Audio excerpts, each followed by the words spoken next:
Gotta do is bring in fucking. Honestly, if they wanted to salvage that, they should bring.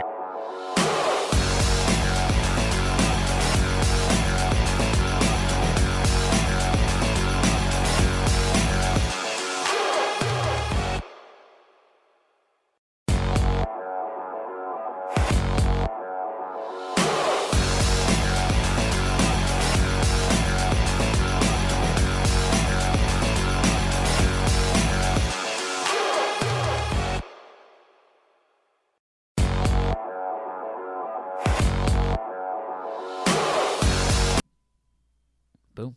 Yeah. Everybody, we are still alive. We're still breathing. We want to welcome you to the PA Turn Pod. I am Rob. He is Joel. It is Thursday, and yes, you may be wondering where we've been, but I'm more concerned with how you're doing. How are you tonight? Uh, After an hour and a half behind the scenes before we went live on YouTube here. Hello, YouTube. We were great until the news broke. The bomb, the Woj bomb, the Shams Yeah, bomb, everything that broke of Joel, Hans, Embiid, torn meniscus. I feel deflated. No pun yeah. intended on that one, but yeah, this is bad. I don't know how to feel about it. It Anger. felt like this. So I not to sound like I'm a smart guy because I didn't think it was gonna be this bad. I thought something like this was imminent. Whether it was, hey, he needs to go get a cleanup, or he's got a partial sprain, or he's got a partial tear. I wasn't expecting it to be this bad, but the fact that he did miss games and then returned and looked as kind of bad as he did on what was it Wednesday night Yeah. Wednesday or night. Tuesday, whatever night it was, Tuesday night I think it was. Um, the fact that he looked as bad as he did, I thought there had to be something actually bothering him.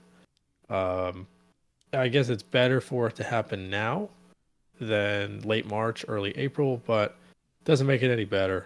Right. If you remember, if I can offer a little bit of a positive spin, obviously we don't have all the facts yet. We're not sure if it's a grade 1 or a grade 2, whatever it is. Um, he did play on a torn meniscus in that Hawks series a couple years ago. Now, obviously, that series did not go the way we would have wanted. Right. There were others, things that kind of impacted that. Glenn Rivers not using Maxey to his fullest extent. Simmons kind of getting stage fright toward the end.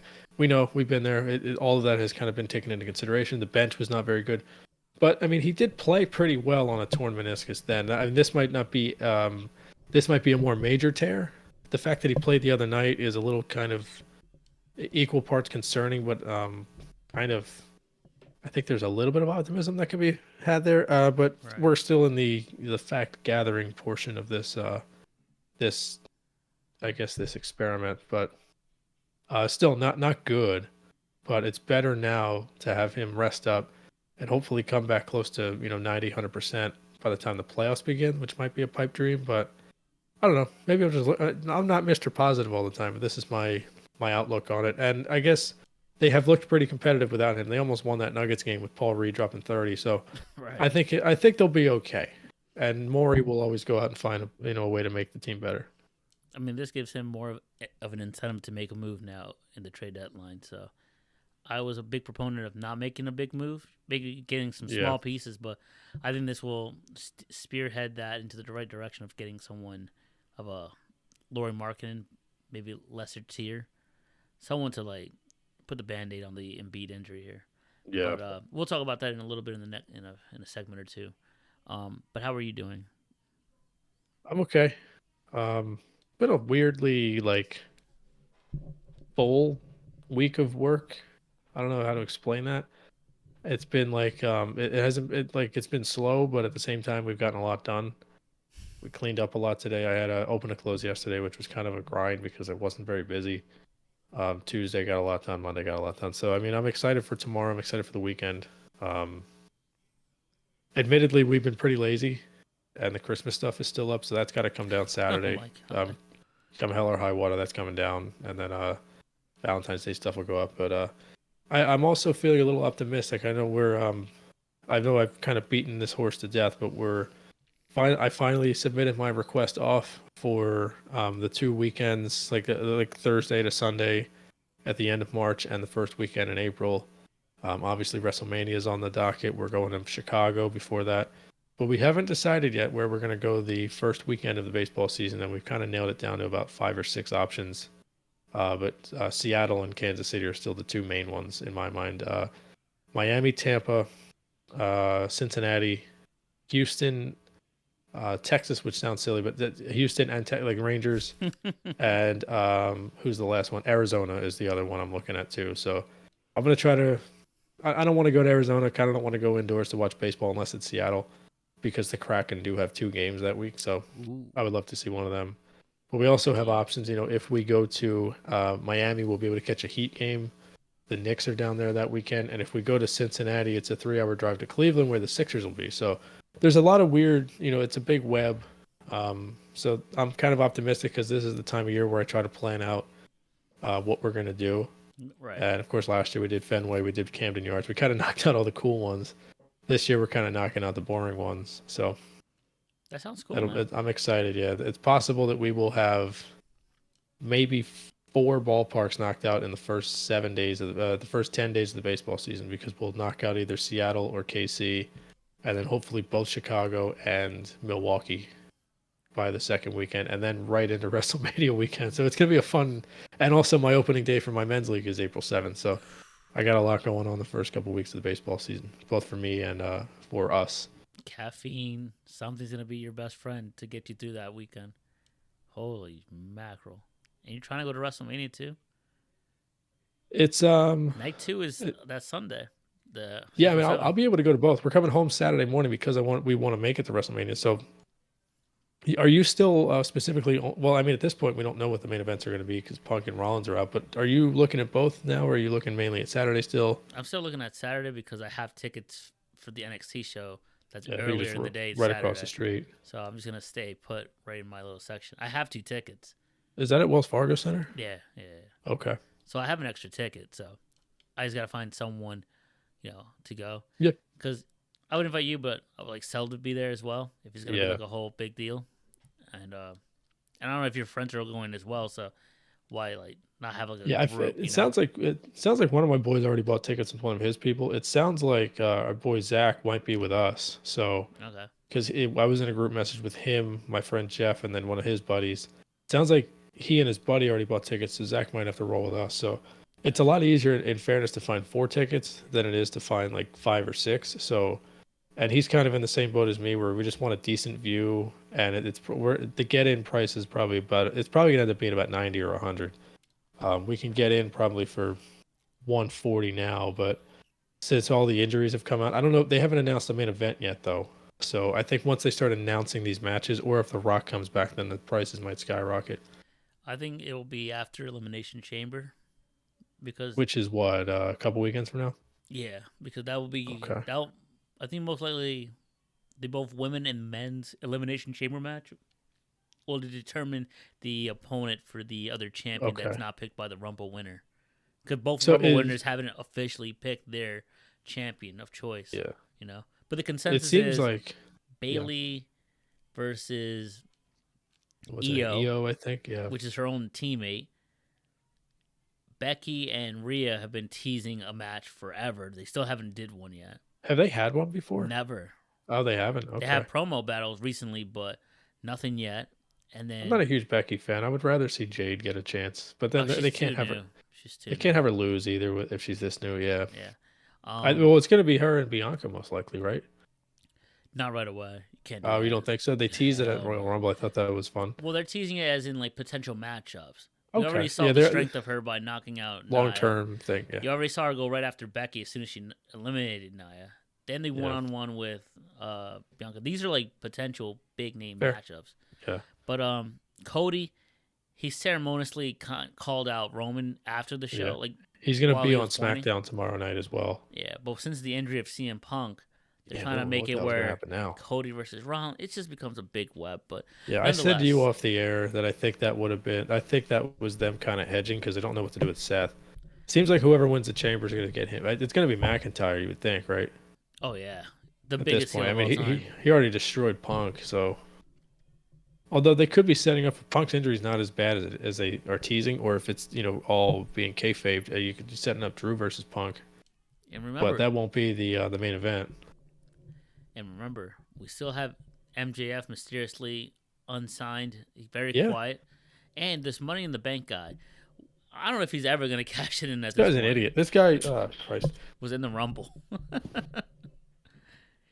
this guy was in the Rumble and then also sat in the back, sitting on his hands, while Rollins was in the ring talking about how he's too injured to compete. He should have came out, beat him up with the briefcase there, and then at least we would have had a fighting champion on one of the brands. Right. But yeah, Now we're left without a real title match. And the next, what's the Chambers the next pay per view? yeah, that's in It's gonna Australia. be and so 4:30 start time. Gunther can't go. Visa. Logan Paul's probably not gonna be there.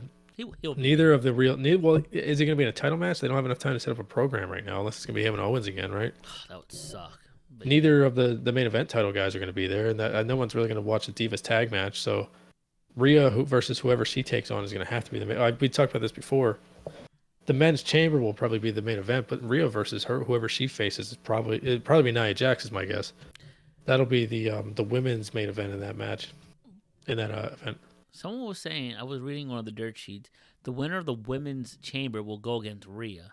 So that leads me to believe that Rhea doesn't have a match, which makes no sense. Well, it's got to be. Well, supposedly Jade is going to be in that too. It's going to be Jade, Bianca, Nia, and then a couple other. I forget the names. Liv Morgan, I think, is in it.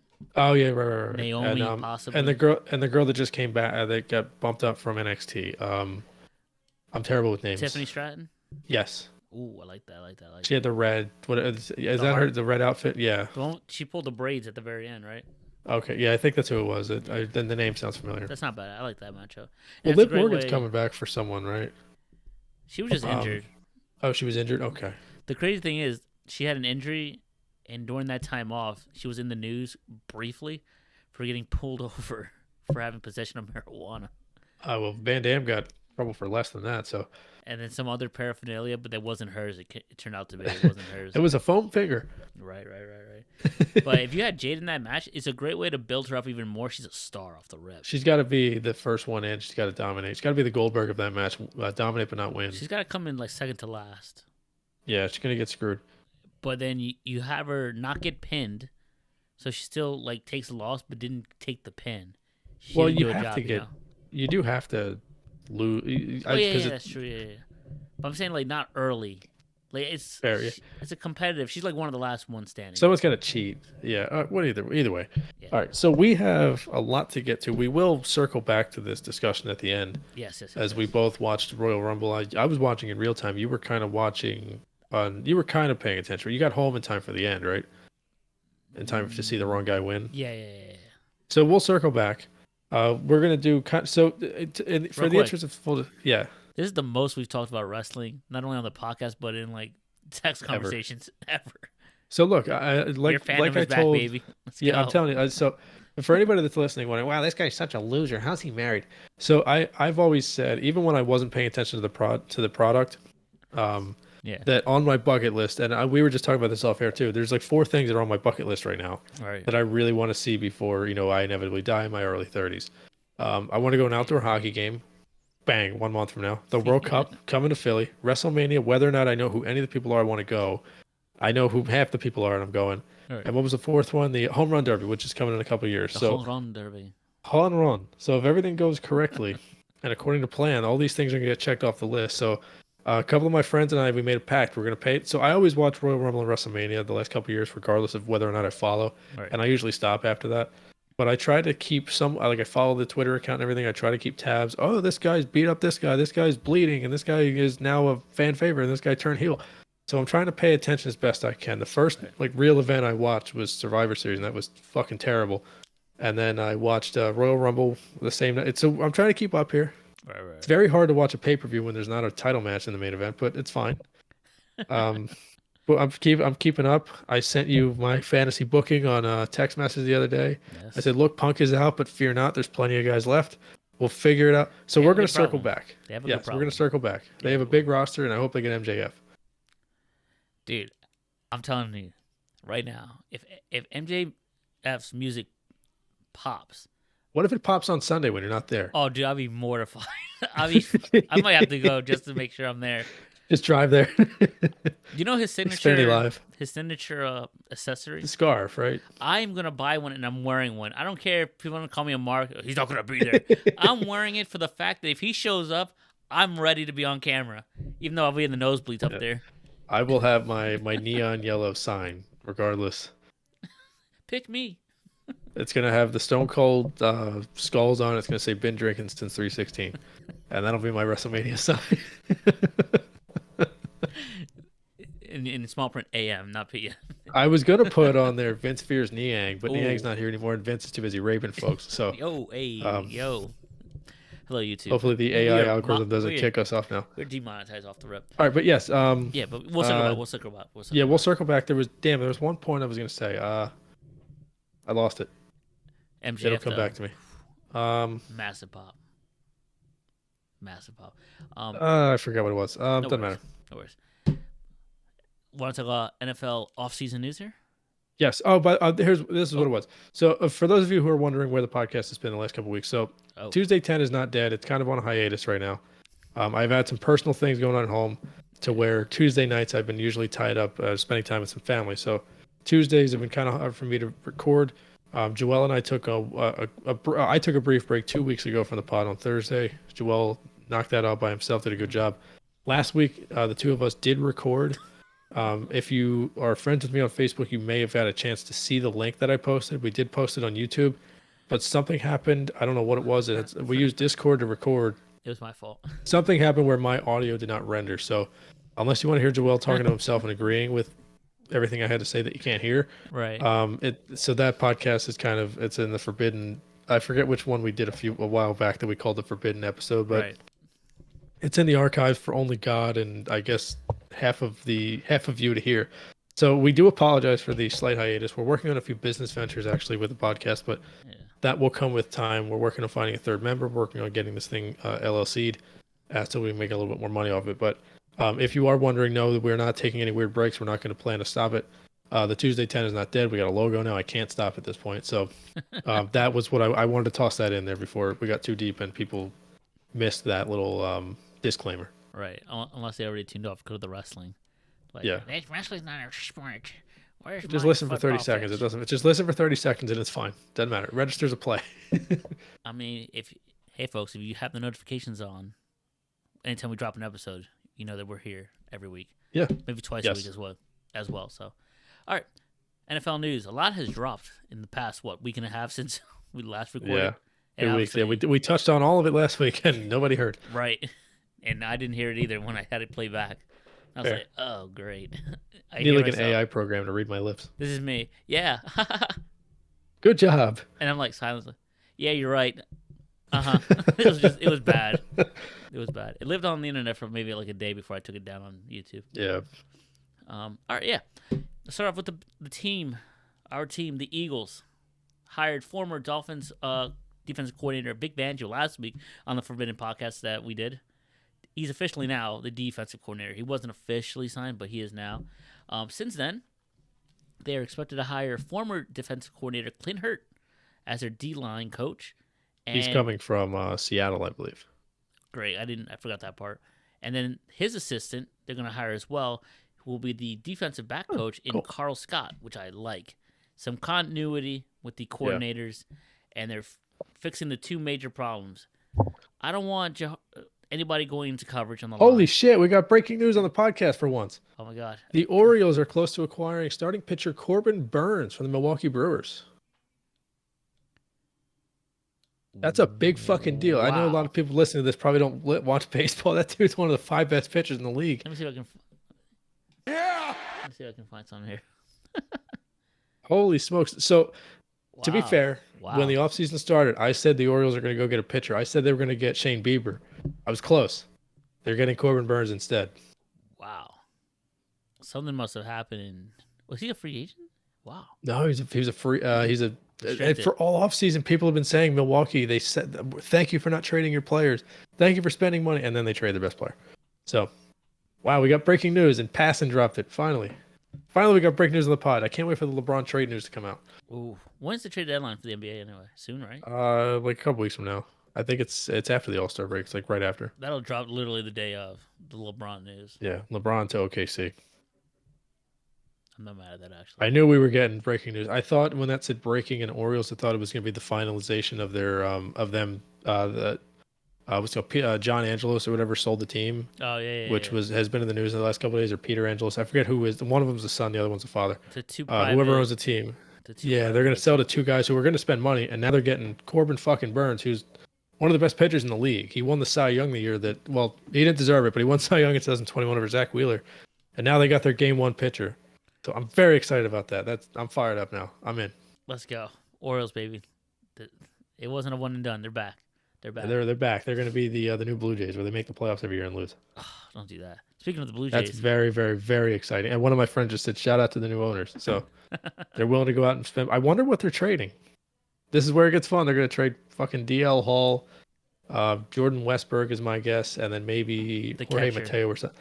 I think it'll be Westberg and DL Hall is my guess. I'm going to see what this was. I think it's gonna be the catcher.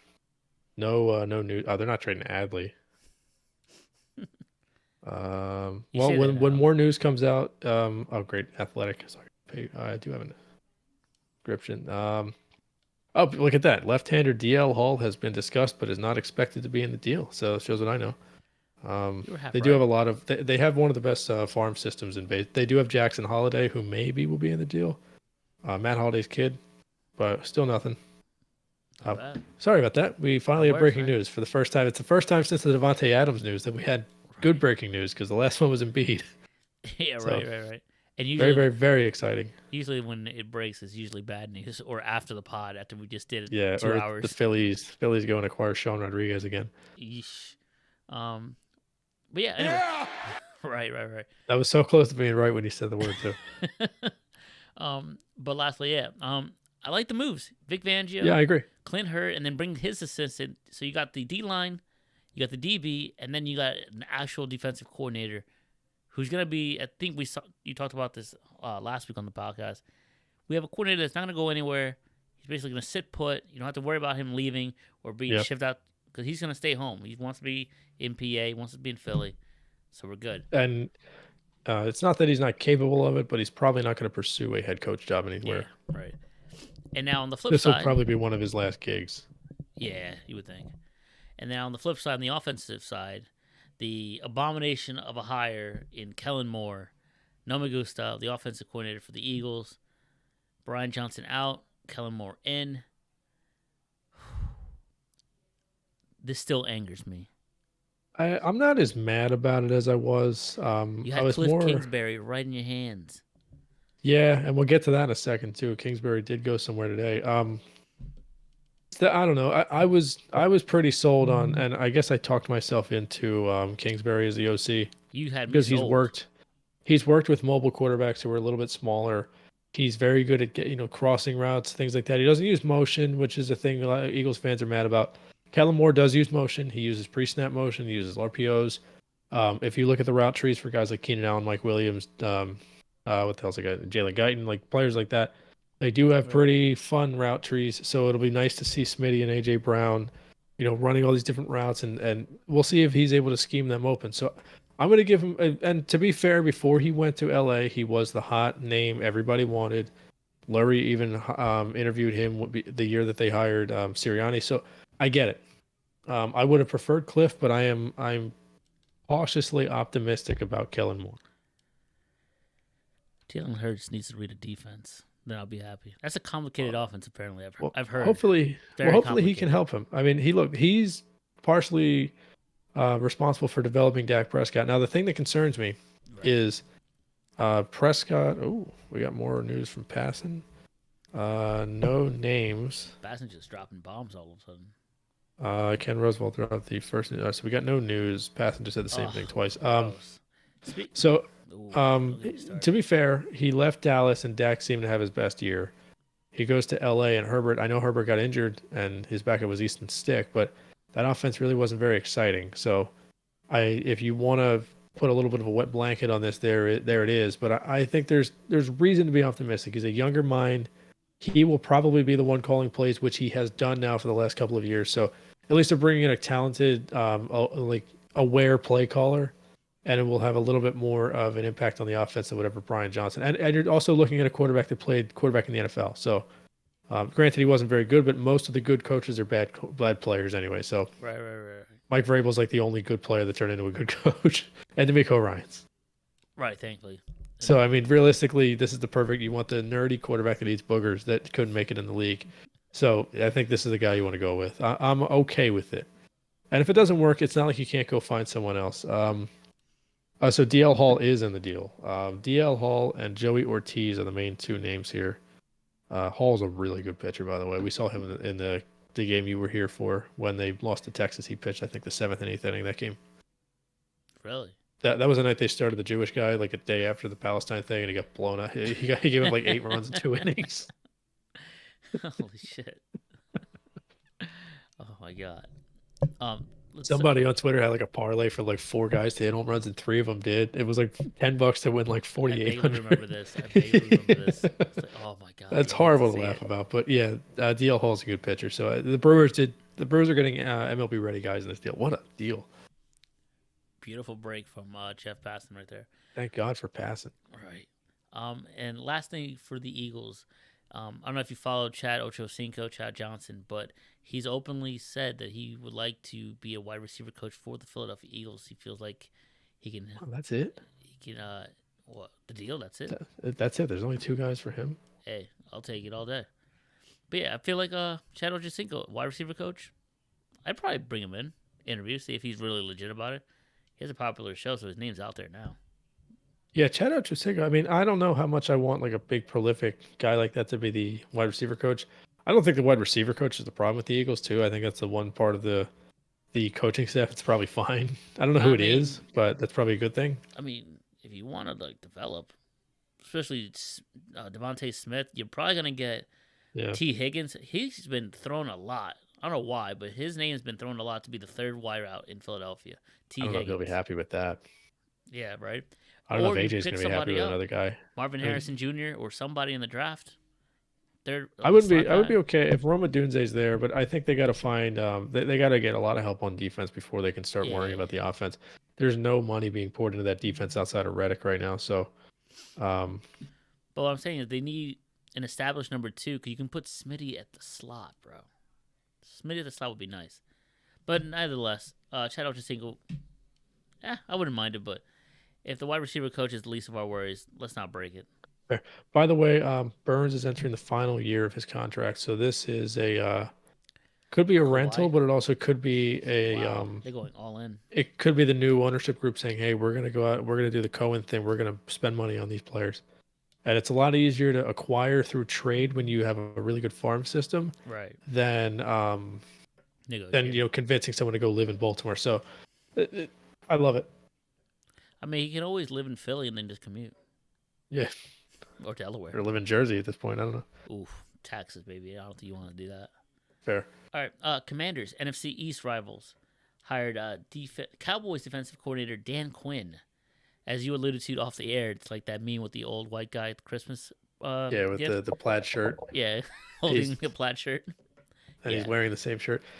Going from so I think it is a slight upgrade from Riverboat. Rivera. Yeah, Quinn's been really good with Dallas. Yeah. I think it's a good thing for the Eagles, not because Dan Quinn's going to Washington, he's going to ruin it. I think because Quinn really was the main reason that the Cowboys defense really caused Jalen to have issues the last couple of years. I know last year Yeah, defense Minshew has been played, great. but defense was not the issue Yeah. there until the playoff game, of course. But maybe he had one foot out the door. Dan Quinn, people don't remember this because it was mainly Shanahan who kind of blew it. But Dan Quinn was the head coach of that Falcons team that almost won the Super Bowl against the Patriots. So Yep. Quinn, and he was the Legion of Boom defensive coordinator too. So he does have like a pretty good resume here. This is okay. No more details coming out. So he has a decent resume, and I think Yeah. that defense is not broken. They're going to probably have to put some, invest in the defense this offseason, but at least they have a guy there that they trust will be around a little bit longer. I mean, Rivera, even if it worked out how much longer he's going to coach, I think this is an okay hire. And by the way, we talked about it briefly off air. Chip Kelly is the name being thrown around to be the offensive coordinator there, as he was passed by the Raiders. So interested to see how that all plays out in the NFL for Chip Kelly on stop number 3. But wait a minute. We'll get to it in a minute. But you're telling me Bieniemy's on the market? Don't Yeah, tell maybe. me Bieniemy's on the market and we didn't even interview him. I'll be more furious than I am about the Kellen Moore. No. No, no, no, no, I don't want the enemy here. I think the no. NFL's kind of passed him by the last couple of years. Something must be going. Something must be either the way he gels with the players or the way he meshes with coaching staff. Something. There's a reason that he hasn't been hired as a Right. head coach yet. So I mean, I'm not sure. I don't want to assume, and I know that it does suck because a lot of people are associating it with a little bit of prejudice. That's not where my opinions are Right, right, rooted, right. but you never know. And apparently, Mahomes wasn't a big fan of his, and Andy Reid will always vouch for his guys. Really? But yeah, so Mahomes I don't know. wasn't? I mean, not that they hated each other, but there was rumors that he kind of talked down Mahomes. Mahomes should be grateful. He's relevant because of Bieniemy's offense. Let's call it what it is. And Matt Nagy's And Andy offense, Reid. for what it's worth. Oh yeah, Magnet. Jesus, forgot about him. Wow, Bieniemy's on the market still. So Bieniemy, Vrabel, and Big Bell. Put them all together. See what you got. Seahawks here. Boy, did the Baltimore Ravens coaching staff get poached. Mm. It's like the Eagles of last year. Yeah, they're gonna keep Monken as far as I know, but Yeah. a lot of their assistants are gone. Yeah. Seahawks hired Ravens main defensive coordinator Mike McDonald as their head coach. Ravens have promoted inside linebacker coach Zachary Orr to be now their new defensive coordinator. Not to be mistaken with Zachary and. Right. I see what you did there. Who else is out here? Thank you. I like that. And then Titans have also hired the Ravens defensive back coach Denard Wilson to be their defensive coordinator. So he was the defensive back coach here in Philly that Slay and Bradbury, all those guys really wanted to be the That's DC when what's his name when Gannon was poached. Wow. And they were very upset that he wasn't, and then that also led to them.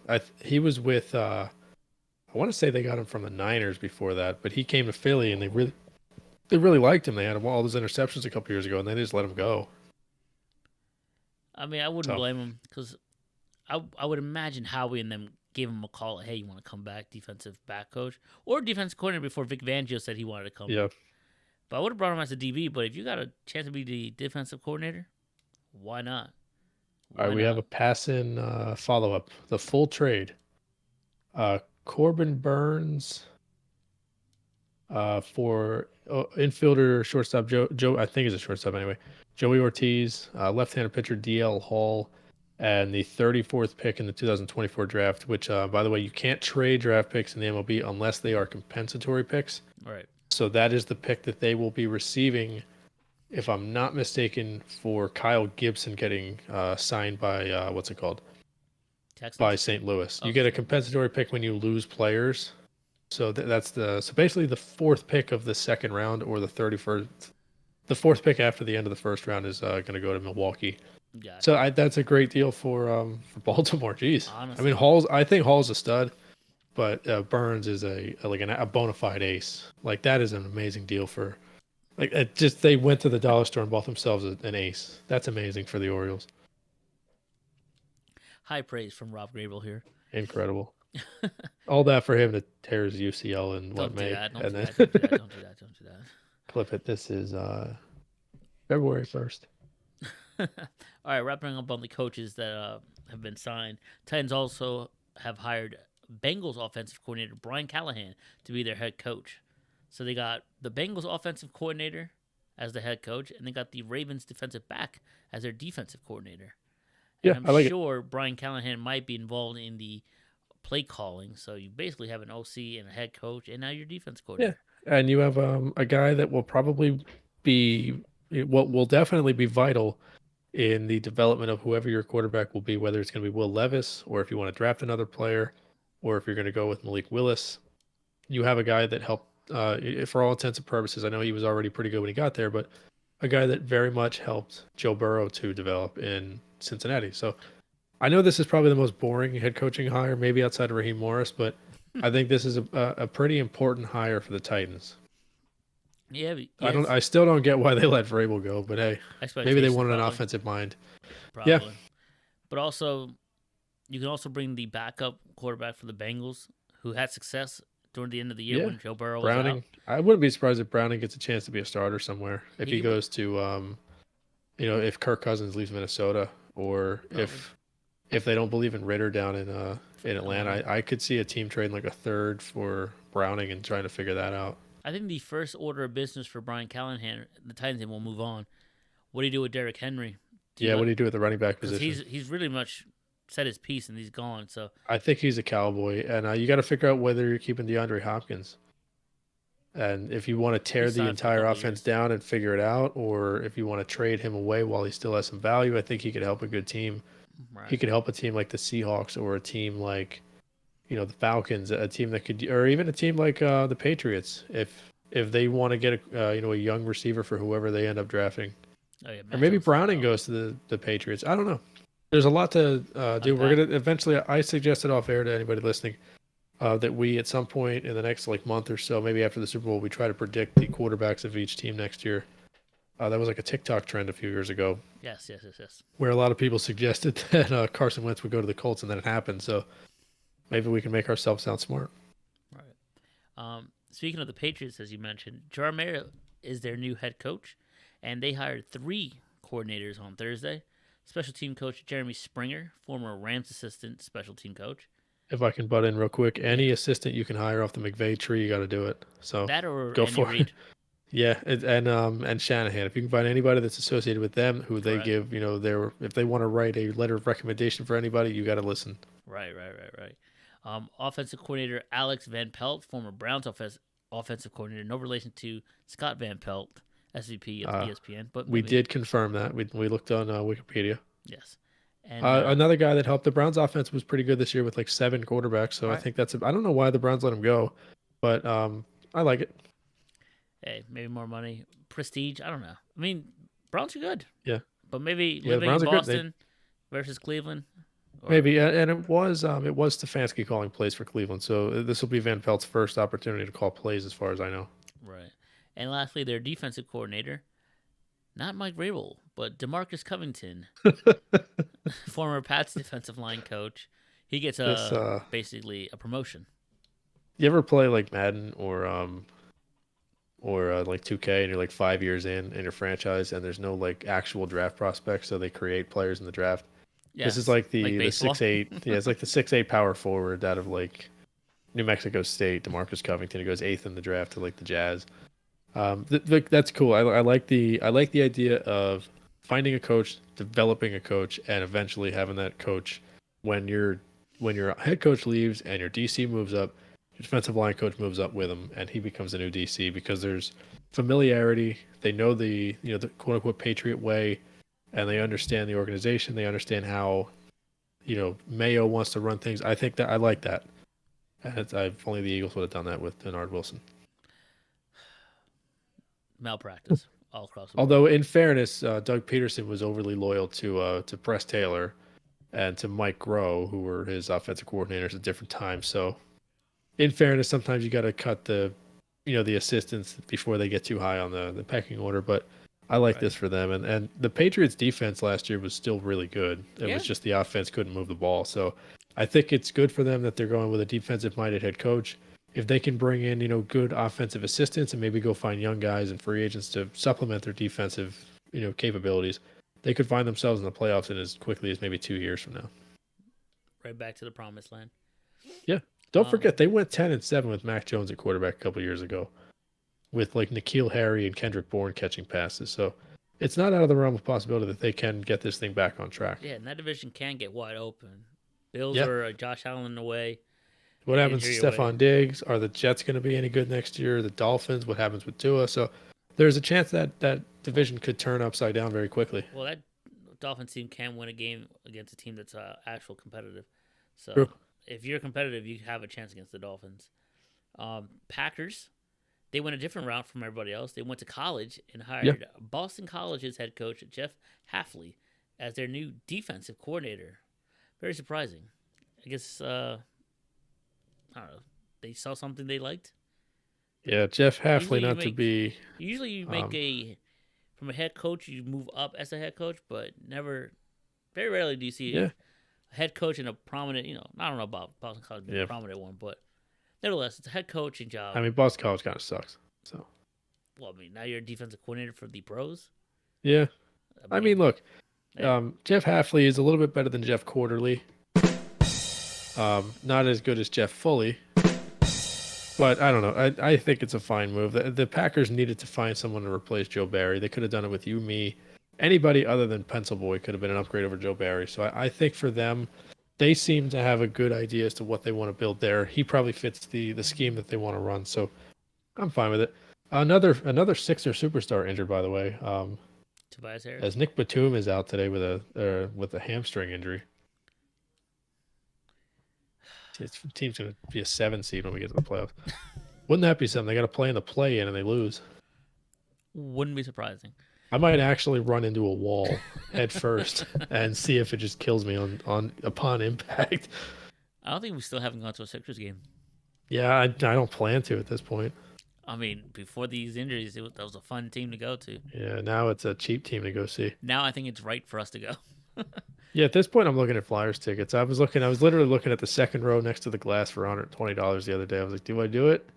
Oh, dude, go for We'll it. see. Next, Steelers hired. Oh my God, another star What? Sixer is out. Marcus Morris out with a foot injury. The bench is going to be Korkmaz and friends tonight. I mean, he popped up for 5 threes, didn't he, the other night?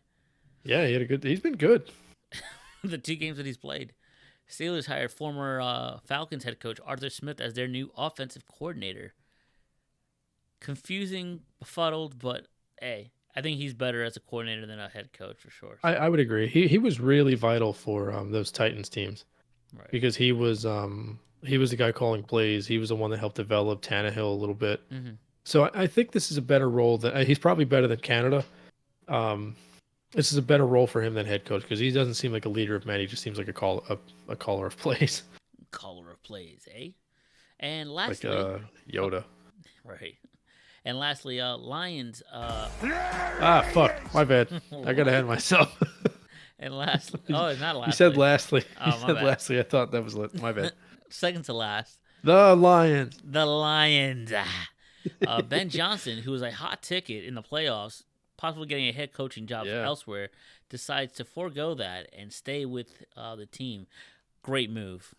Great move all Yeah, around. this is huge for the Lions. Continuity. And, Aaron Glenn was another guy, the defensive coordinator who people thought might get a head coaching gig someplace.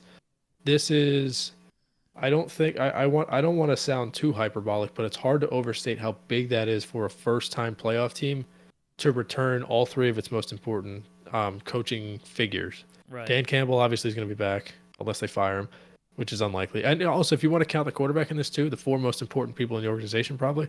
Yeah. The quarterback, Goff, he'll be back. Campbell back, Ben Johnson back, and Aaron Glenn back. So this is big for them. And this is a huge, huge development for them as we head to next year. Yeah. Honestly. And I'm very happy that our episode last week did not render because I said Ben Johnson would be the Commander's head coach. Ooh. So Awkward. shows what I know. And now, I don't have it here, so I forgot what it was. But Finally. the Raiders, the last Yes. one, Antonio Pierce adds one more to the coaching staff. Take it away, Rob, because I completely forgot.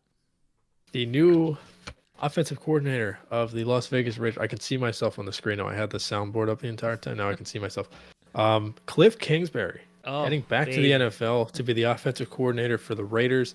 And can I give my bold prediction now? Because if I do it before the season, it can't come true because it will have already came true.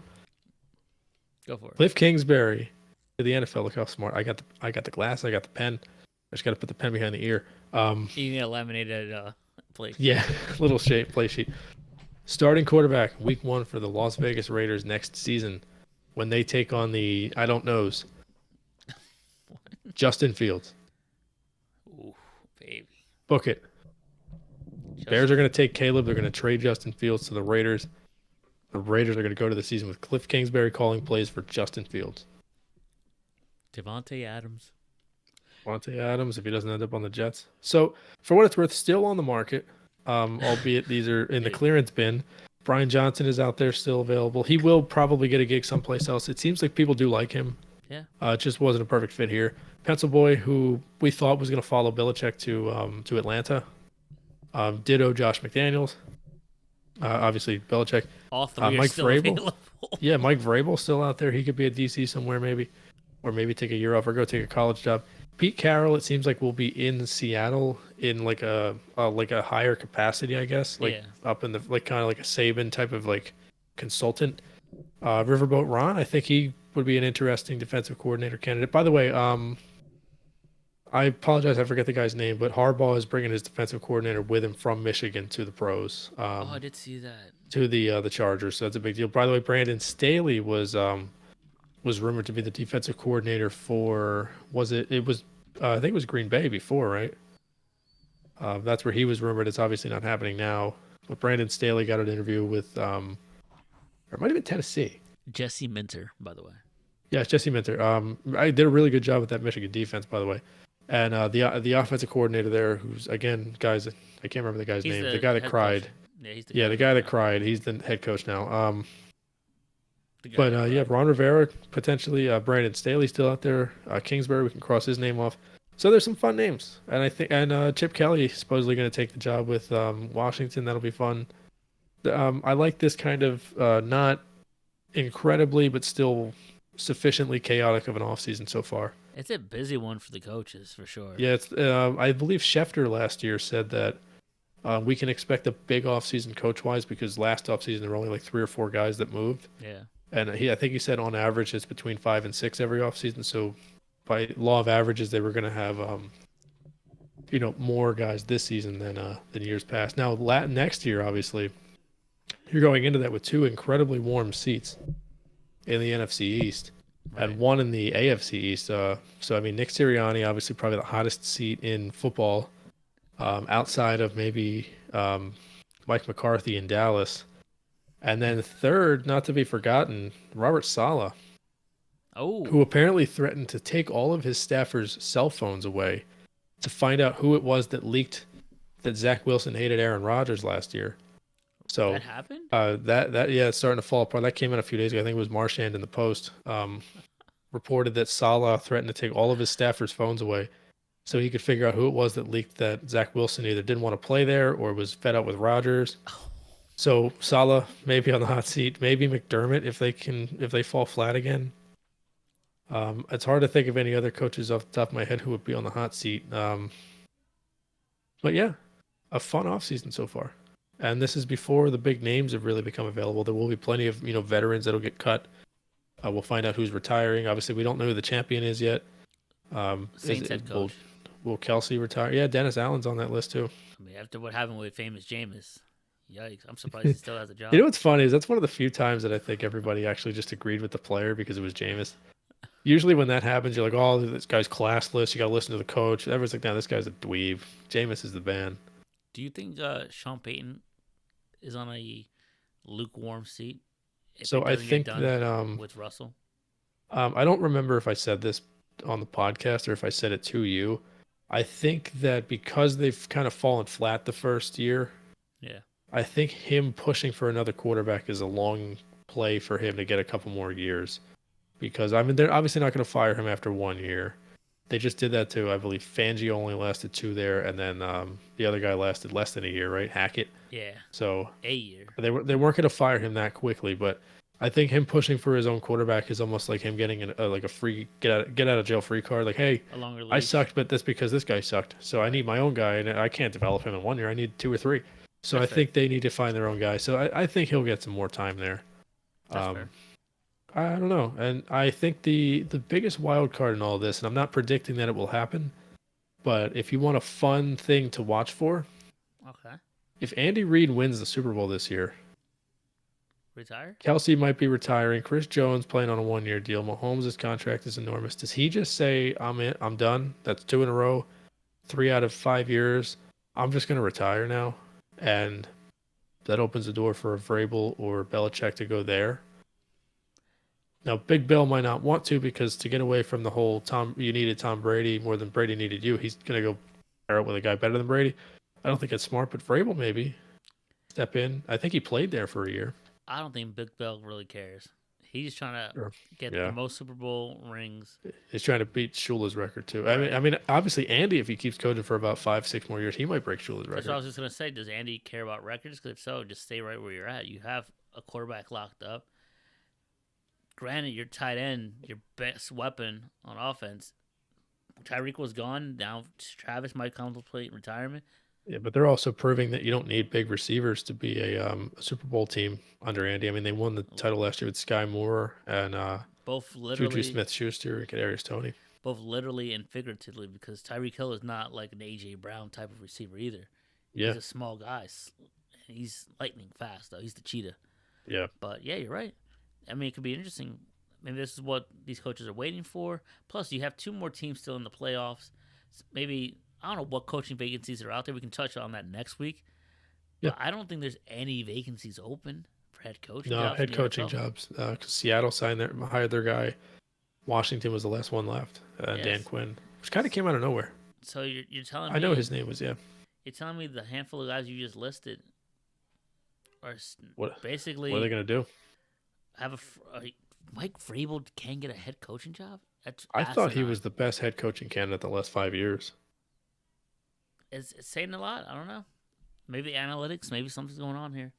But Maybe he. I think so. What they suggested on I was listening to Michael Kay last week when Morris was announced as the head coach of the Falcons, and obviously we can move on after this. But all right. they were hypothesizing Kay and his co-hosts that it's possible Belichick walked into the meeting and wanted player personnel power like those types of things. Right. Whereas all the teams that were interested in him, which only it sounds like it was really only one, were just like, no, we want you to be the coach. We don't want you to be the you can't buy the groceries. You got to make the meal with them because if we fire the GM who we like or whatever, and then you quit after 2 years because you broke Shula's record, then we got to go hire another GM, and we don't want to do that. So it's possible Belichick wanted a little bit more power than, and I'm only hypothesizing that also. I'm not saying that was the case, nor do I say I think that. But it's possible maybe he was saying, hey, I want to be able to draft I want a quarterback. I want to do this. Let's do this, this, and this. Let me fire all these guys. Let me bring all the Patriots.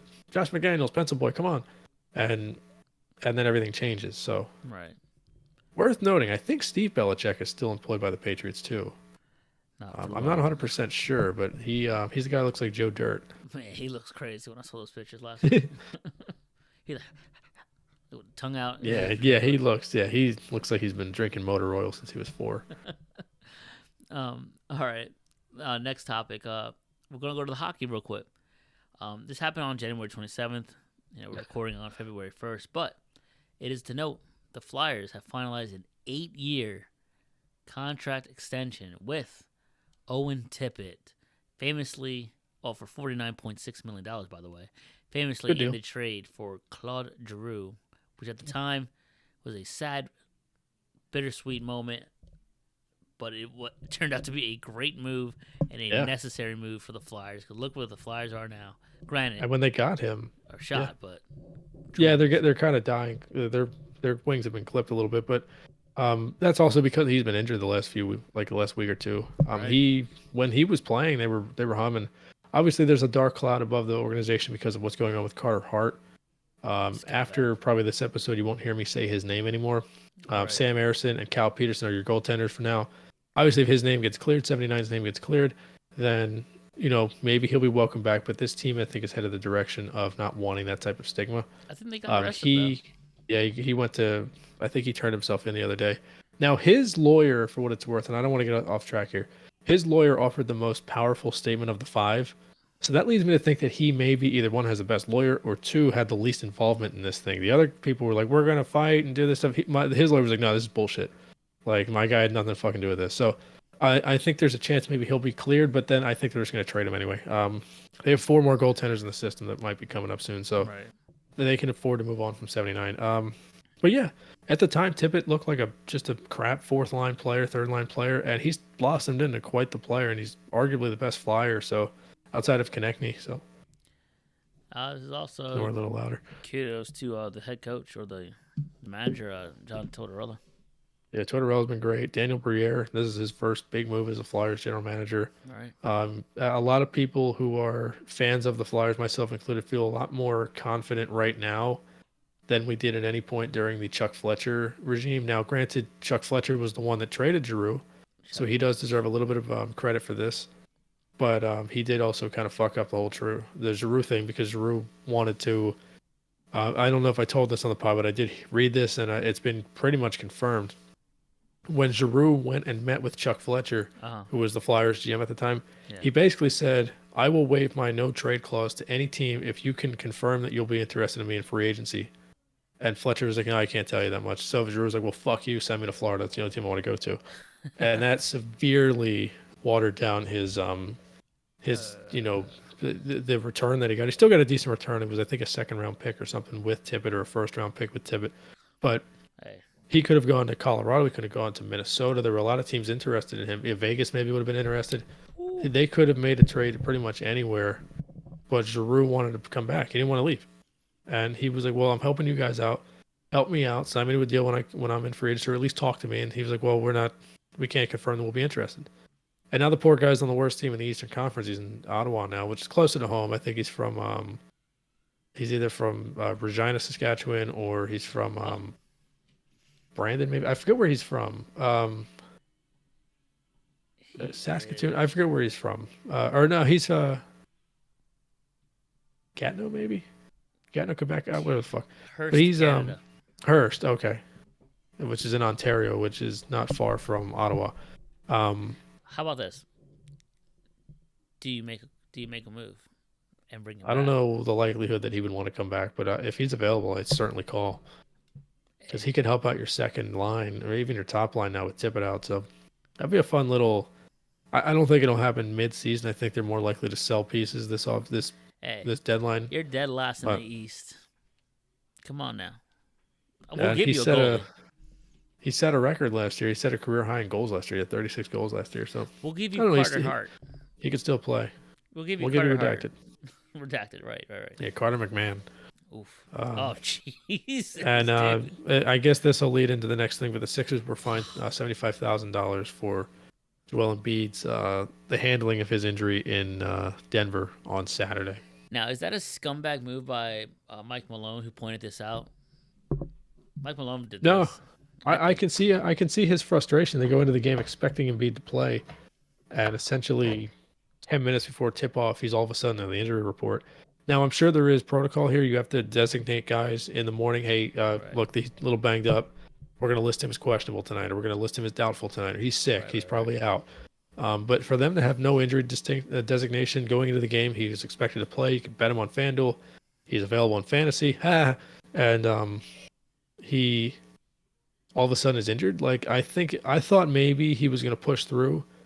But with no Tobias, no Maxey, no Covington, no Melton, what's the point of playing him? And obviously the point of playing him would have been to win, because they almost did. But they, that was, it's unfortunate how that kind of shook out. Yeah, and the news broke torn meniscus, as we mentioned at the top of the show. Injured his left knee late in the fourth quarter versus the Warriors in a meaningless game. They were already losing. I don't know why he was still out there. I mean, I guess good that it happened, because it would have happened much later, earlier in the game too, which would have just deflated everything. Plus, the stupid 65-game rule that's now for sure is coming to play. No more MVP. As you mentioned, I don't care. You don't care about the MVP. He's already won it. Just, where it counts the most. Give me a chip. Give me a chance to win a chip. But I don't know, man. Mike Malone. I have a lot of respect for Mike Malone. He kind of dealt with a few lean years there in Denver. So, and he seems to be one of the more level-headed coaches. It does suck that he pointed this. I think they would have gotten fined regardless. But it almost felt like, Mahomes pointing, begging for the flag type of deal. Right. Like, okay, we get it. You don't have to beg. So, ironically, Embiid, quote unquote, ducking, let's say, from the fans' perspective, right? Yet y'all almost lost to B-Ball Paul, Marcus Morris, Pat Bev, and company. Yeah, Paul Reed played great that game. I mean, he's worth every penny. He's arguably the best backup center in the league right now. And who's gonna get him? The Pacers? Utah. Thank God we matched. Utah. I'm so glad Morey matched that deal. If they would have let him walk, and they would have went into next offseason next year with, like, who was the backup last year? Harrell. Yeah, Montreal. And granted, they brought in Paul Mobamba, Millsap? who's fun. Yeah, Millsap. Well, they brought in Mobamba, who's fun, and I think he probably would have been an okay backup. And now that they made the Harden deal, I mean, Morris probably a decent backup. Covington can play the small five. KJ Martin can play the small five. By the way, Martin was great against the Warriors the other night. When they played him at the small five, the Warriors had no answers for the Sixers transition game. And then the second Embiid came into the game, the Warriors went, what, a 14-0 run? God, that's what happened. Because they just went right after him because they knew he couldn't move. And Fair. I don't care. Social media can clown you. I think he's a little too worried about his image sometimes on the internet Yeah. because he's a prominent internet figure. So I think he saw all the tweets and he saw, the people saying, "Oh, you ducked Jokic even though you dropped 41 and 15 on him a few weeks ago." Didn't I Denver think fans? he was a little bit too concerned. Yeah. Didn't Denver fans were chanting, "Where's Embiid"? There was a Denver podcast like right after the game. Like their beat writers started the podcast by quacking because they thought he ducked. So But yeah, do you Embiid remember what going I'm talking full about? heel turn. Yeah, I know what you're talking about. And then he came out of the bench. He did the full heel turn, I which is loved it. it's the funniest thing because he and Jokic are like Friends. they have a lot. They like each Respect, other. It's respect. not. Yeah, this isn't like Paul Pierce and LeBron where they obviously don't like each other. They like each other a lot. The only people that are creating this fake narrative are ESPN and the fans of the two teams. Right. Otherwise, Embiid called him the best player in the league, and then Jokic just called Embiid the best player in the league. Like, And then, dude, Embiid just wants to win, and Jokic just wants to go back to Jokic Serbia. just wants to he just wants his workday to end. He doesn't care about this. Right. Honestly, He's like Kawhi. He just says, "I'm going to work," and he comes home afterwards and eats If- dinner with his family. if we were talking about Carl Anthony Towns and Embiid, then yeah, there's some hate there probably. Yeah, there's a little bit, or even Drummond and Embiid. Remember that signing and then that picture at the The training picture, yeah, Embiid's just like, Well, yeah, But it turned out Drummond was a great backup. Honestly, he still is when Vucevic isn't there. All right. What's this? All right. Last thing on the Embiid. How would you Yes. handle him going forward now? Now that we know it's a torn meniscus. Obviously, we don't know the grade as you mentioned, but yeah. a lot of people on ESPN, like the panels, like Malika Andrews, Big Perk, and the other. Yeah, Parkin said shut him down for the year, right? No, it was the other chick. The WNBA. No. No, I think think you're right. Perkins was 170. Yeah. And then the other girl, the WNBA girl, I don't know her name. She was saying, Well, Is that the Abgumake or whatever her name is? I think so. Yeah, she was basically Yeah. saying, "Well, that's what happens. You get injury. I had a similar injury. You try." That to play sounds through exactly it." like something she would say. Well, that's happening. You get hurt. She's annoying. Malika's fine. She's annoying as hell. Well, there was a but- scandal on Embiid. She would call it out. Malika Yeah, Andrews yeah. is Well, the only worst, because he's bro. black. Yeah, yeah. The first like reverse racist person I've ever seen. I hate Malika Andrews when it comes to that stuff. She's okay as a host, but she's got a little bit of that c word in her. Congratulations, Joel Embiid, on the Congratulations on hitting that guy with your MVPs. car. Yeah, But what happened in 2016 when you did this? yeah. What? When you gave the middle finger to that little kid, Fuck off. or when you took that selfie with the all right. Asian girl and put it on But- Twitter. But what would you do? You sit him out for the season, out indefinite, or I mean, do I you would do try to play him. the indefinite thing for sure. I would make sure that he is close to 100% when he comes back. You got to be able to stay afloat. They have the second easiest schedule the rest of the way, so I mean, take that for what it's worth. You just drop games to Portland, and you're probably going to lose to Utah. So I mean, Utah's not bad though. yeah, Portland's not great, but they just beat Denver as well. Oh no, not Denver. The Bucks. And look, you can say take it with a grain of salt, but we have Nick Nurse. We don't have Doc Rivers. If we had Doc Yes. Rivers, pencil it in. We're probably the playing game right now at the end of the season. or golfing in April. Right. So, I would probably. Yeah, you're right. Out- I out mentioned indefinite. before. I mentioned before they play better when they're missing guys. So Yeah, that's true. Nurse says, yeah, you go indefinite as well. Did you catch that Denver game?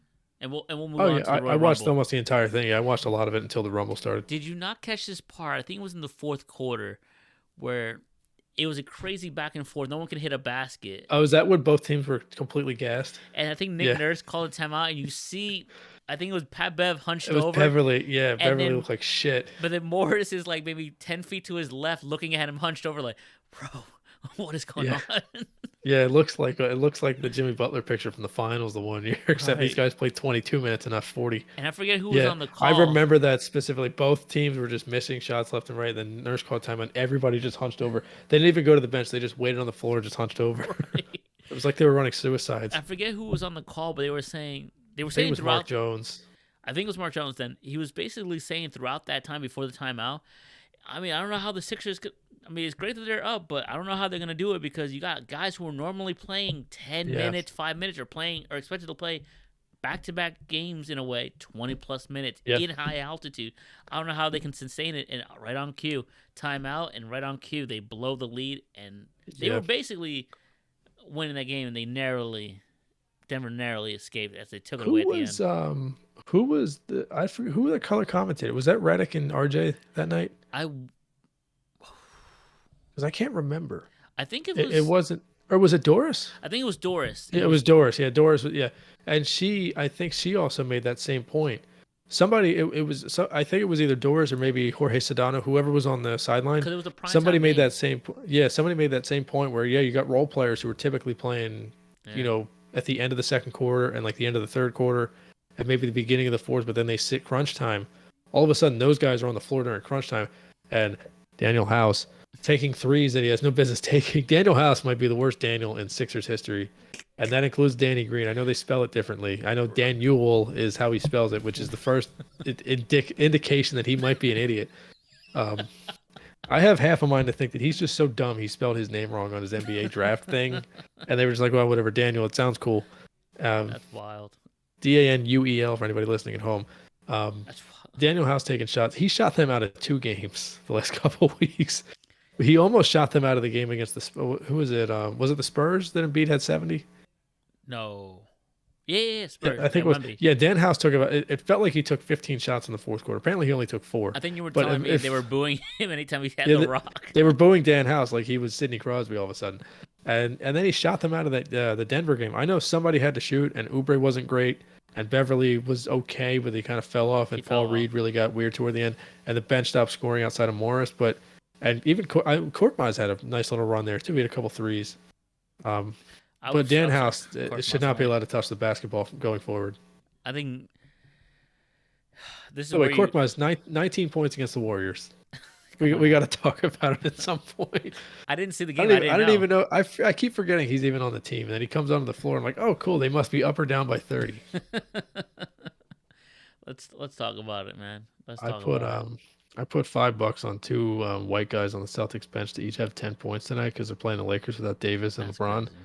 and I guarantee you neither of them has played. I just picked up Al Horford on my fantasy team. I think he's just gonna absolutely terrorize. All right, we're halfway there. I got 6 from Hauser, 5 from Pritchard. Korkmaz 19 off the bench. Now Off he the was 5 bench. for 6 and threes, right? Plus 5. He was 5 of See, 6 from he's not the 3-point. reason they lost. He was a +5. He even got to the free throw line. 2 out of 3. 2 boards, 3 assists. This man cooks. Stuff in the stat sheet. He's like Lonzo Ball. 6 of 8 from the field. Obviously 5 of 6. So Yeah, he's great. he's good when you give him a chance.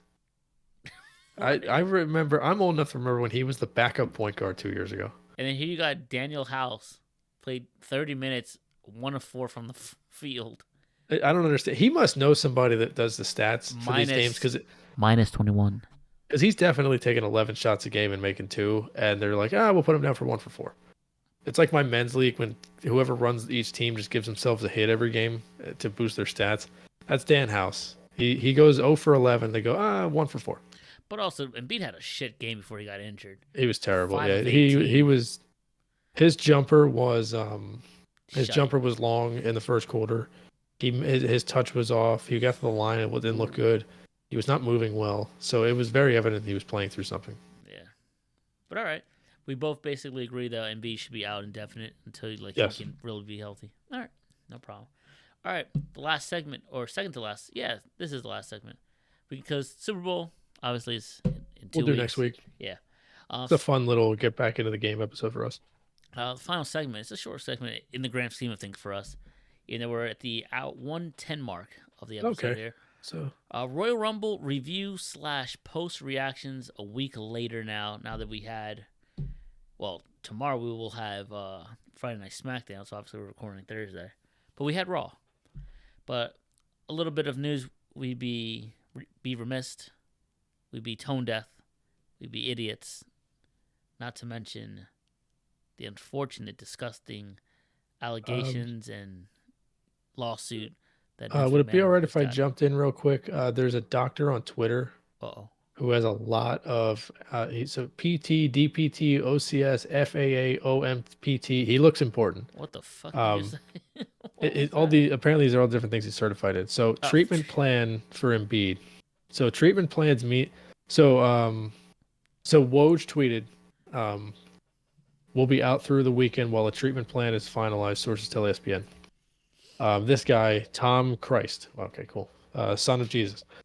He says treatment plan means do they feel he needs surgery or conservative care? Surgeries would be either meniscus repair 4 to 6 months season over, or meniscus debridement 4 to 6 weeks would be back to 100%, but puts him at risk for early development of arthritis. Probably would not impact him for several years. Conservative care would consist of physical therapy, injections, NSAIDs. I don't know what that is. I've seen many people do just fine with conservative care. Things that determine treatment route. Location of tear. Is it causing knee locking? Is it in a region of the meniscus that gets adequate blood supply? Size of the tear. Response to rehab. Often we will trial conservative care. If it's not working, then we go to surgery. We probably will not be provided this info, however, until a decision is made. So that's a pretty nice detailed explanation from this guy who has a lot of letters in his Twitter name to suggest that he's certified in something. He's got a bunch of followers too, and it seems like he does this pretty frequently. I was looking at some of his other tweets. He'll piggyback on tweets about players' injuries and what that usually entails. I think this is a big day for doctors because, as you were reading that, and you're right, very detailed, very Hell of a positive. segue. No, there's not. It's on topic. It's on Last topic, night wasn't a big night for docs. I didn't even think of that. 0-2 with the Bucks. All right, sorry, I'm going. That was probably one of my happier texts I did. That was hilarious. Another doctor. I just got it now. I lost it. Fuck. What is it? Another doctor on Twitter, Dr. Narav Pandya, MD. All right, I trust that. I trust that doctor with my life. I'm gonna send this to you because it's a video. It's a 2.5, almost 3 minutes long Okay. of him explaining the Joel Embiid injury. But the tweet basically says, quote, lots of questions for Joel Embiid's meniscus injury that was just reported in the media. Here's a quick overview of treatment options and general RTP timelines, which I assume therapy. I would assume so, yeah. Not all tears require surgery, but a quote-unquote shaving can be. 6 weeks and repair 4 to 6 months. Oof. Yikes. Yeah, it sounds like this is going to be pretty rough. This might put him out until the playoffs. Or through the playoffs. That would suck if he's out through the playoffs. This is the best Sixers team we've seen in a while. And the best Joel Embiid we've seen. And he won the MVP last year. Yeah, this sucks. Yeah. It's a shame that this is just something that I know we went into his career knowing that this was always going to be a thing. He had the back, he had the foot, then he had the knee. He had the foot twice, then he had the knee, then he had the face, then it was whatever the foot again, then it was the knee against the Hawks, then it was face again, now it's this. It's a shame because people that big should probably not be running as much as these guys do, and there's a reason there's not many 7-footers that are feeling that great into their 50s. And one last thing, another doctor, this is in a thread, Jesse Morse, says, best case scenario, this is a minor tweak to the meniscus, not enough to do surgery on, and he can return in 2 to 4 weeks. Interesting. I would imagine he'll be out at least until March. I can't see him returning before a month. That's the best. Most likely scenario is he has some mild to moderate damage to the meniscus, and they decide to undergo surgery to remove a little bit of the meniscus out and possibly inject a regenerative medicine, PRP product, and he will miss 6 to 8 weeks. And then obviously the worst case scenario, assuming no ligaments or severely damaged, as that he needs to undergo season-ending meniscal repair, which usually takes about 6 months to safely return from. So, I mean, as a Philadelphia sports fan, I'm prepared for the tweet that says the Sixers are shutting Embiid down for the season. But if I had to guess, I think they're going to try to push to have him back in time for the playoffs. So I think that 6 to 8 week timetable, I think they're going to go and do some sort of a cleanup, shoot him up with some crap, PT. Right. If he responds okay to that, which who knows, he's a big guy and with a lot of injury history. We'll see. But then again, we're going into the playoffs, and I just fucking said this a couple weeks ago.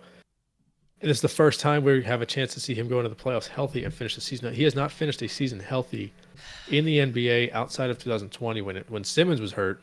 He's not finished the season healthy in his entire NBA career. The face thing in 2018, He had the knee thing in 19. He was healthy in 20, but he was missing Simmons and what's his name got hurt in the final game against Boston. Tobias Harris had that scary injury. Then the next year he had the torn meniscus against the Hawks. Then he had the face against Miami, and then last year it comes out again that he was something was going on. He had cleanup in the offseason. So this is just going to be a thing forever with him. And unfortunately, I think the thing that would cement his legacy in the league is a ring, especially with the team that drafted him. But I don't know if that's going to happen at this point. So I don't know. It's easy to get very pessimistic here. I think that 6 to 8 week thing, I think it's going to be one of those deals where it says heavy Embiid underwent a cleanup procedure. He will be reevaluated in 2 to 4 weeks or whatever. And then they'll say, okay, he's resumed basketball activities. We'll reevaluate in 7 to 10 days. And then all of a sudden it's his birthday, March, whatever, 17th, and he's back. So we'll see. We'll see. And we get like a week and a half or two out of him before the playoffs. So right. We'll see. I hope he makes the right decision, not just for the team, but for his long-term health. I don't want to see him at, his jersey retirement ceremony in a wheelchair. Right. We'll keep it locked. We'll keep you guys updated on the Instagram at p8.turnpod. Hopefully, some good news. Yeah. And there's more detail to come out in the next week, I'm sure. Well, you can bet your bottom dollar something will come out the second we hit the end button on this call. So right. Moving on to a sour kind of news, but I'll just touch on this real quick. Vince McMahon, scumbag. We're not touching this subject. We're not going into detail. We're not even qualified to even touch this. Yeah. There's serious enough out there. Yeah. Serious allegations, trafficking, sexual assault, poor woman. I mean, I forget her name, and if I knew her name, if I remember, I would say it because she wants to be publicly out there, but I'm not giving this any more light than it needs to. Don't say it. We're not doing it. Okay, I won't say it. We're not doing it. But I believe I know the name. I believe her name is Miss Grant, and we'll just leave it at that. Yeah, Miss Grant. You can go on the YouTube. You can go on Twitter. You can find the lawsuit in detail, the horrific stuff. Yeah, the whole thing is is available on the internet.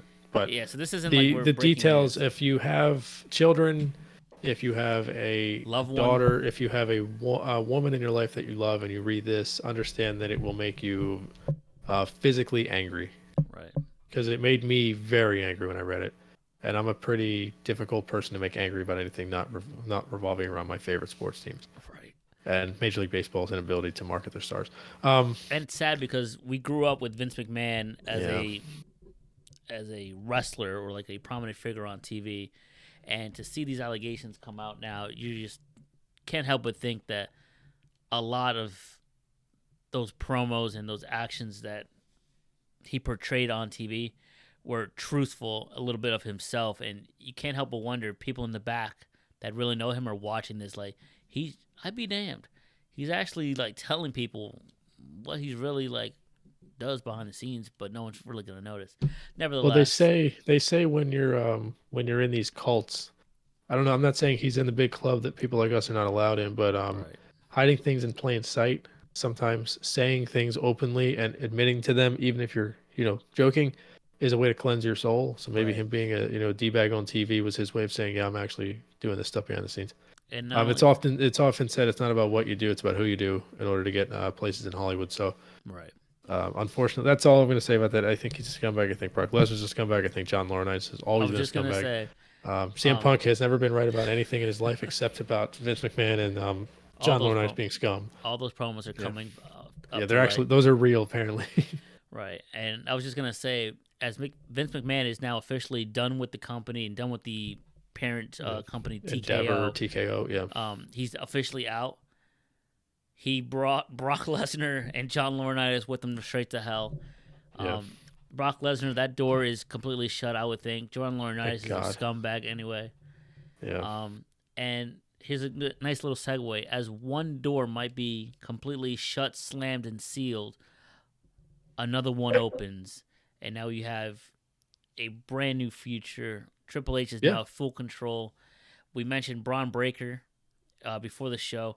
That proverbial door that was shut is open. Brock Lesnar was set to be at the Royal Rumble, number 20, whatever. Scandal comes out. Obviously, he's not going to be no-show. They call up Braun Breaker to basically not only take his spot, but do the spots and carry on what he was going to do into WrestleMania. that opportunity opens for that young man, all 26 years old, Rick Steiner's son, nephew of Scott Steiner. Did So, you know their beautiful last things. names are not actually Steiner? Oh, I'm sure. It's But like Rex Steiner. Rex, oh, Rex. So Jesus. that means Rick Steiner's name is Rick Rex Steiner. Yes. Yeah, I forgot. It was Rex. So Braun Breaker was actually a college football player too. Yeah, Tried to he's go a to the specimen. NFL. Yeah, He's a specimen for sure. yeah, he's a big dude. He actually looks like he knows how to work a match too, unlike his dad and his uncle. Well, dude, he had I think 4+ years down at the Performance Center in NXT. Yeah. I said he should have been called up 2 years ago, and thank God So, I'm not running this because he's You know not what's ready. crazy? He's ready now. I'm listening to JR's podcast here and there. Right. There's a 2020 episode about WrestleMania 9. Uh-huh. In that episode, JR talks about how he just met Braun Breaker. Like he didn't have a name. I think it was Bronson or whatever. Bronson. He goes, I called Tony Khan. I said, we got to sign this guy. He And did. lo and behold, they didn't sign him. And he's now in the competition. So I mean, hey, Braun Breaker is phenomenal. Good Yeah. for him. Opportunity opened. He took it and ran with it in the Rumble. He had a great outing. he did well. So I got a question for you, and I probably should have asked this off air. Yeah, go for it. So I thought McAfee, because he wasn't aware he was supposed to be in the match, I thought for sure he took Lesnar's spot. Unless Lesnar was supposed to come in where Breaker did, and Breaker was supposed to come in where McAfee did. Unless the McAfee thing was a joke all along, but every time he shows up, it seems to be like a day of thing. So That's I don't a know good if somebody point. got removed. I believe Braun Breaker was set to come in when Pat did. So instead of him coming in and just being a schmuck, they gave him a little bit of like all right, go out there and do stuff. And then McAfee just came in and did nothing. Or, no, actually, this is what happened. I think that I read this. Braun Breaker was never supposed to be in the Rumble. hmm McAfee was always supposed to be in that slot because it was a surprise, a genuine. He was the only one that didn't know Yeah, about it, he didn't know about it. which Yeah. is a stupid move because. It's kind of silly because then he just went in there and climbed over the top rope. That's Yeah, it kind of was- stupid. And then Braun Breaker moves into Brock Lesnar's spot and basically had to rehearse all Brock Lesnar's spot. Yeah, he did a good job. Eliminated X amount of people, have the stare down with Gunther, and then get eliminated by Tom is crazy. Yeah, that's. I mean, I guess that sets up a Gunther Braun match at WrestleMania. Maybe That's instead what of it was. It was supposed to be Gunther Brock Lesnar. and Gunther. Yeah, So I'm here for it. I like Brock. yeah, that's Braun pretty fun. I like him too. He reminds me of Ryback, but with talent. All right, so let's start with right. Let's start with show grades. What do you give this show? As a whole, I'm gonna give it a.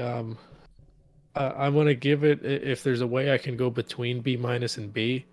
So like a B- would be like an 81 out of 100. A B would be like an 85. I want to give us like an 82.5 or an 83 out of 100.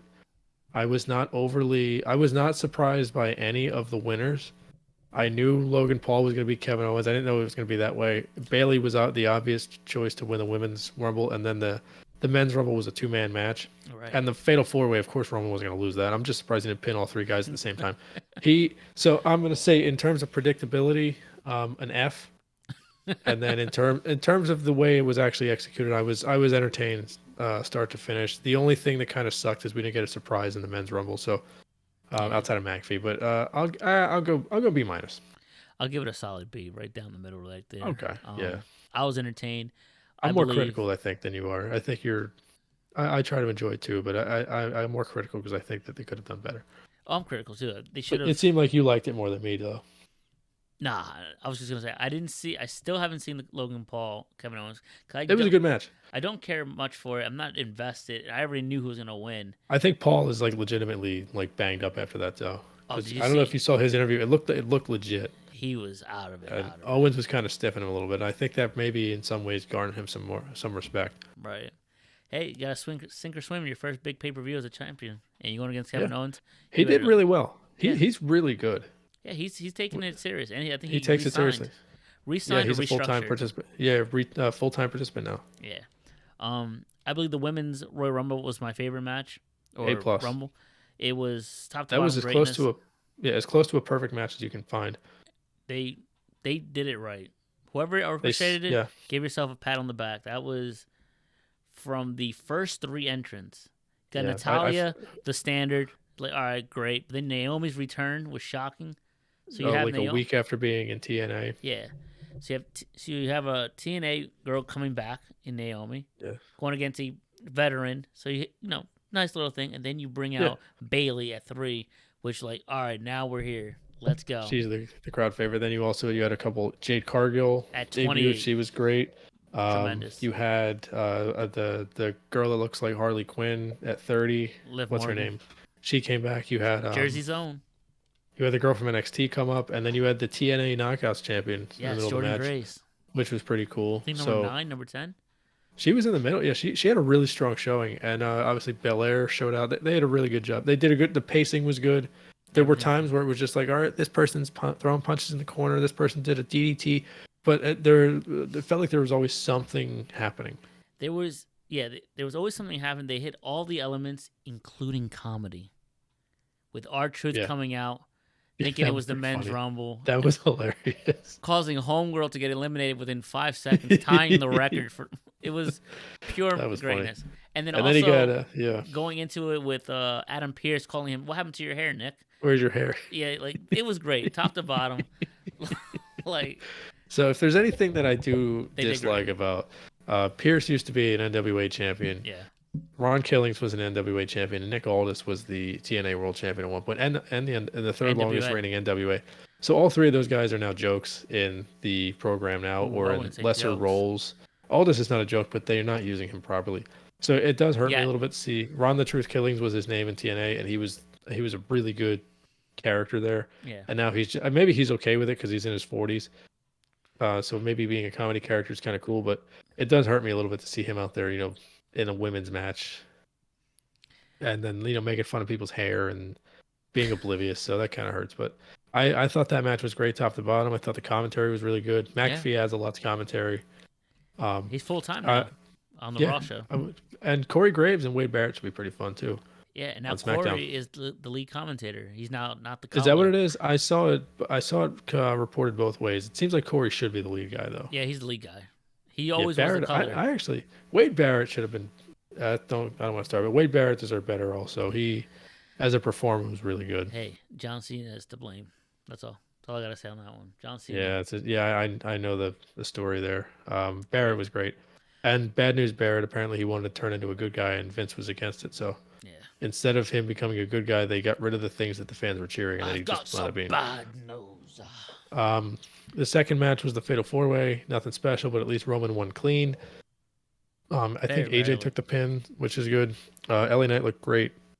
Third match, Paul versus Owens. Pretty funny finish where the referee finally saw the illegal object, which McAfee goes, "Oh, now the referee's got 20/20 vision," which I thought was pretty funny. McAfee's great on commentary. Yeah. He's great. Yeah, he's perfect for there. And then the men's rumble was really underwhelming. We had the Usos started 1 and 2, which I think I suggested last week, Yeah, or maybe you did. I forget who did. I think you did. You did. No Jinder, no Rock, no Cena, no surprises, no the guy, no Trick. I Trick thought he would have been Williams. great. The music, the fans had no idea who was coming. Sammy at 30 kind of sucked. So it really Underwhelming. it was flat. The finish was kind of lousy. Drew McIntyre. I don't know if he truly injured CM Punk, but Punk's oblique or whatever, or his tricep is fucked now. Punk literally couldn't pick up whoever it was for the GTS, which I think is why he pedigreed Cody. Yeah. And then the dead giveaway he was going to lose is when he stared at the camera and said, "I didn't wait 10 years to lose to Dusty's Kid, just to lose to Dusty's Kid 10 seconds later." So I thought it was flat. And then a really long celebration after the match made me think that somebody was going to come out and spoil it the way I Punk thought it did at was. Survivor Series, and it didn't happen. So I don't know. I thought it was kind of a flat finish, but I mean, it's okay. That's Yeah. fine. They did a good job. It was anticlimactic. I did read on the dirt sheets, and I have it here, I believe. Cody won, obviously, as we just mentioned. But the plans were Punk winning it, and they called an audible when I saw this too. Punk called over Jessica. Oh, he was supposed to win that night. Yeah, he was supposed to win that night, but when he got injured, there's video of it that he calls over the refs like, "Hey, I'm Yeah. injured.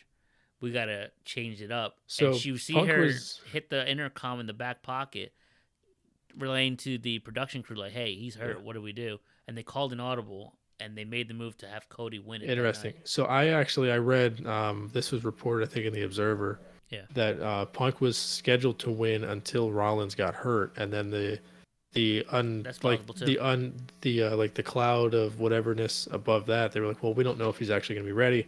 we can't have him face a guy if he's not going to be physically capable of going, and that's when they decided to go with Cody. That's fair too.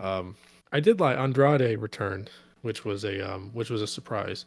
To me, it was That expected. was pretty cool, but yeah, it fell flat. I mean, once you got to the final four, you kind of felt like you knew where it was going to go, and I thought it was fun that they had the two champions sitting in boxes. I That thought that was a good nice twist. wrinkle. I thought so. People thought that on Twitter anyway, and I thought the same thing, that Roman's match being second meant that he might come out during the Rumble. Right. I think it was actually just so he could go in the back and get showered and get changed, so he would be out there in time to be in the box for the Rumble. And I liked the shot of the of him staring down, going, "Oh no," and then Heyman handing him the belt, and he's like kind of half-heartedly holding it up. I thought that was fun. Yeah. It was And then Seth Rollins not knowing who any of the participants were, so that was the funny part. that was also funny. That was probably the So most Seth comical Rollins part. versus the mid card at WrestleMania in a Please Respect Me match.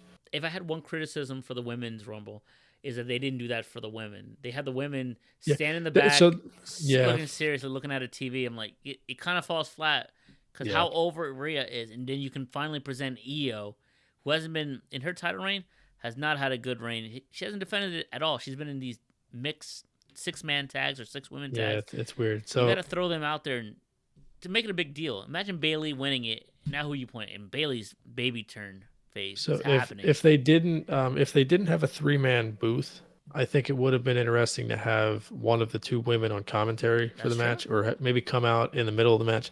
And then at the end of the match, maybe the girl at the commentator table takes off the headset and stares in the ring, and then the other one stands at the ramp. That's a small thing, but both of them staring at the TVs going, Right. it really it didn't move me much. But at least they acknowledged that, which is pretty cool. Or lastly, since Io's watching Bailey win, have a quick shot, like a triple split screen of seeing their reactions, to see a little like disappointment, not even happiness for Bailey to win from Io. Yeah. Would have gave you a little indication, like, wait a minute, there's some dissension. Cause you can play that off on Monday, like, hey, I saw that you weren't happy for me when I won. What gives? Yada yada yada, like shit like that, you know. But I trust in Triple H. We trust. Real quick, I'll run it now before we end the show. Women's winner Bailey, of course. Cody wins the men's. We're in agreement that the women's match was the better of the two. Yeah, by a mile. There were just too many dull times during the men's match. At least the women's match, there was always something happening. The men's, there was like, oh, here's Andrade punching this guy in the corner. Now here's this guy. Here's a DDT, and now there's nothing. Right. Who's next? Who's next? Oh, okay. Speaking of who's next, the new signees, as you mentioned, Andrade came in the Rumble on Monday. Backstage segment with Adam Pearce signing the official contract that he will be Raw. Nick Aldis comes into screen. In a beautiful red suit, by the way. Beautiful red suit. And, man, he is like on Ric Flair level with those suits. And as you said, I'm seeing it more and more. They're not presenting him as another bozo manager that just out there just being a mouthpiece for production. He's actually having some common sense, and he's saying, I wish we could have got you better sooner, but Raw has a good pickup. And then all of a sudden his phone rings, and he's, oh, look, it's Braun Breaker. I got to take this. Great way to introduce everyone to Braun Breaker, now officially being called up to the main roster. That's another guy who's going to be called up now SmackDown. He'll be officially on SmackDown. It's a big Trick move Williams, I don't know if you caught it last week when he did a run-in. Fans went nuts. Dude, the pop. I was like, is this piped music? And apparently it wasn't, because the Dirt Sheets are saying the WWE brass were highly impressed of the reaction from the fans from an NXT guy who just won the belt of like a mid-tier belt. Yeah. Coming out, and that pop knew his song, Whoop That Trick. And they're saying he is WrestleMania main event potential. So they're going to put the rocket on him and strap it. He might go for a U.S. title or an Intercontinental title. We don't know. But he and Carmelo Hayes will be set, along with Braun Breaker, set to be on SmackDown. And lastly, I wouldn't put it past it that they bring out Jade Cargill, who is still unsigned to NXT, Raw, or SmackDown. And after the showing that she had, and she wasn't on Raw, bet your bottom dollar she'll be on Friday Night SmackDown. Interesting. To finally see if she makes a call, we don't know. And last thing, before I ramble on even more, we'd be remiss if we didn't mention Drew McIntyre's hell of a week. From injuring CM Punk, kayfabe or not, to we are now Thursday night into Friday morning. His Twitter game has been elite. Nothing short of elite. The So the meme in front of the graveyard with the peace yeah, sign. that was pretty much. And then he did tricep day in the gym, drinking a prime. The Meek Mill Dreams and Nightmare in the background. Yeah, I. It goes to show that Punk has been willing to do business since he got back, because he let Cody beat him, and now he's got Drew, dancing on his grave. If I could make two suggestions for the future, and then I'll finish my opinions. If Cody does go to SmackDown, it should be a trade, and Raw should get LA Knight, and Knight should be the guy that goes after Seth. Ooh. And then, because I think that'll be fun at the link. And then also my other suggestion is at some point we got to get Nick Aldis versus Roman Reigns, because I think that would feed families. Because Aldis is too good of a. I know anybody that watches the product now doesn't realize how good he is. Yeah. But he was when he was Brutus Magnus in TNA, and he was also his own name in NWA. He was a big time player. So it's a shame that he is relegated to the role he's in now. Unlike a lot of the other guys that came over, like Bobby Roode, who's now an agent, and Eric Young, who left. There's a lot of big names that came over from other companies that aren't getting the push that they deserve. And Aldis, I think, at some point is going to get pissed off at Roman and Heyman and maybe get like a SummerSlam match or something with him. Hopefully they don't job him, though. Well, they're going to have to. I mean, he's not going to lose the belt. So I kind of want him to retain the belt against Cody, too. I don't really care about the story thing. Maybe the little kids do, because he's like the new John Cena. But once he wins the belt, then what? Is he going to hold it for 2 years also? Like, who are you even going to feed to him at that point? Right. But that's all I have to say. Yeah, I mean, yeah, I said my piece as well. Oh my goodness, Barstool Philly, you did it again, you bastards. Oh, by the way, Jose Alvarado is the 10th ranked relief pitcher according to MLB Network. So pretty cool. Jose. Yeah. Naturally, when you search his name on Twitter, you see the point guard for the Pelicans, but I had to scroll a little bit before I found it. Yeah. Barstool Philly just reminds me that it sucks to be a Philadelphia sports fan. What a start to 2024. Eagles lose to the Bucks by 23 in the wild card. Sixers, Embiid tears his meniscus as the Sixers lose 4 straight and drops to the 5th seed.